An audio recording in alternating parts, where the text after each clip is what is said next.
सुबह के समय सूर्योदय होता है और शाम के समय सूर्यास्त होता है। इसका अर्थ यह तो नहीं होता कि सूर्य जन्म लेता है और सूर्य मर जाता है। आज हम देखते हैं हर एक व्यक्ति जन्मदिन मनाना चाहता है, अपना, बच्चों का, परिवार के अन्य सदस्यों का। तो क्यों नहीं भगवान का जन्मदिन मनाया जाए।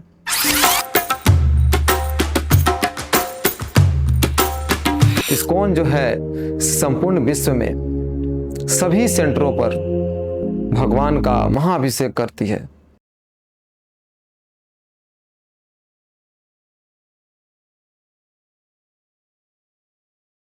हरे कृष्णा।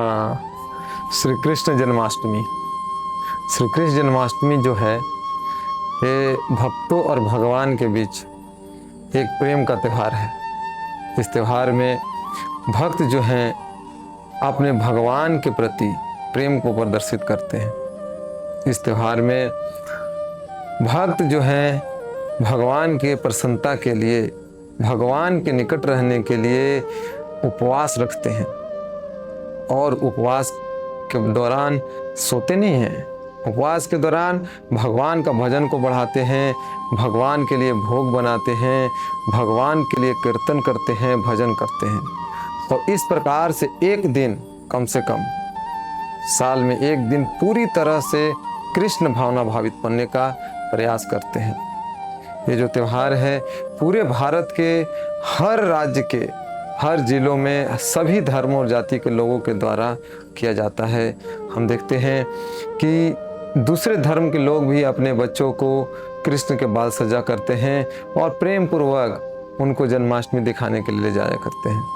तो ये जो त्यौहार है ये भक्त का भगवान के प्रति प्रेम को प्रदर्शित करने का त्यौहार है। और इस त्यौहार को सामाजिक दृष्टि से भी बहुत ही महत्व दिया गया है। उदाहरण के लिए आज हम देखते हैं हर एक व्यक्ति जन्मदिन मनाना चाहता है, अपना, बच्चों का, परिवार के अन्य सदस्यों का। तो क्यों नहीं भगवान का जन्मदिन मनाया जाए।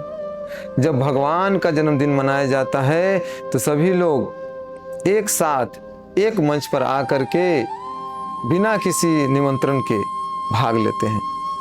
और जब एक साथ भाग लेते हैं, एक साथ कार्यक्रम करते हैं, एक साथ प्रसाद पाते हैं, एक साथ कीर्तन करते हैं, तो भगवान को प्रसन्नता मिलती है और साथ ही साथ आपस का प्रेम भी बहुत गाढ़ा होता है। और हम देखते हैं कि समाज में जब अनेक प्रकार के विभिन्नताएं होती हैं तो लोग उसको भूल जाते हैं, आपस का मनमुटाव दूर होता है और इस प्रकार से समाज में शांति, सौहार्द बढ़ता है।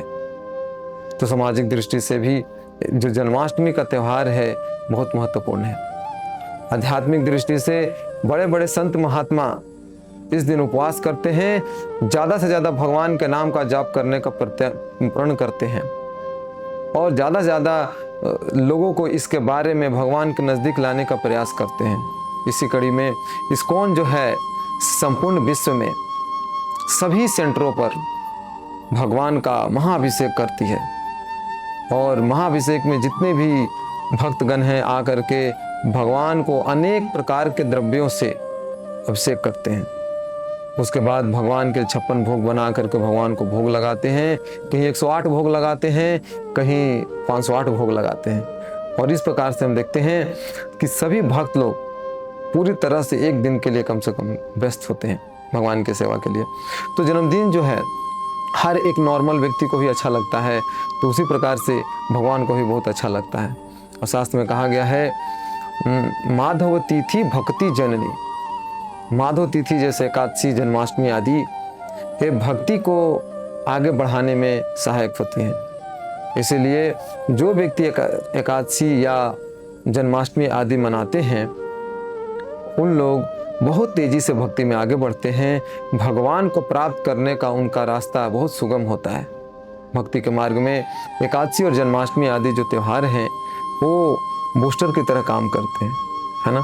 कम समय में हम भगवान को ज़्यादा प्राप्त करने के ज़्यादा आगे बढ़ सकते हैं। तो एक दिन कम से कम इस्कॉन प्रयास करती है कि सभी लोग एक साथ आएँ, एक मंच पर आएँ, भगवान का अभिषेक करें, कीर्तन करें, भजन करें जो भगवान की प्रसन्नता के लिए है, हृदय को स्वच्छ और निर्मल बनाने के लिए है।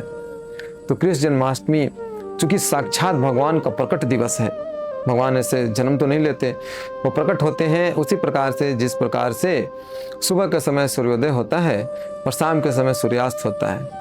इसका अर्थ यह तो नहीं होता कि सूर्य जन्म लेता है और सूर्य मर जाता है। इसका अर्थ होता है, बुद्धिमान व्यक्ति जानते हैं, सूर्य हमारे आंखों के सामने प्रकट होता है, शाम के समय अप्रकट होता है। उसी प्रकार से भगवान जब इस धरती पर आते हैं, प्रकट होते हैं, तो हम लोग जन्म दिवस के रूप में मनाते हैं, खुशहाली के दिन के रूप में मनाते हैं।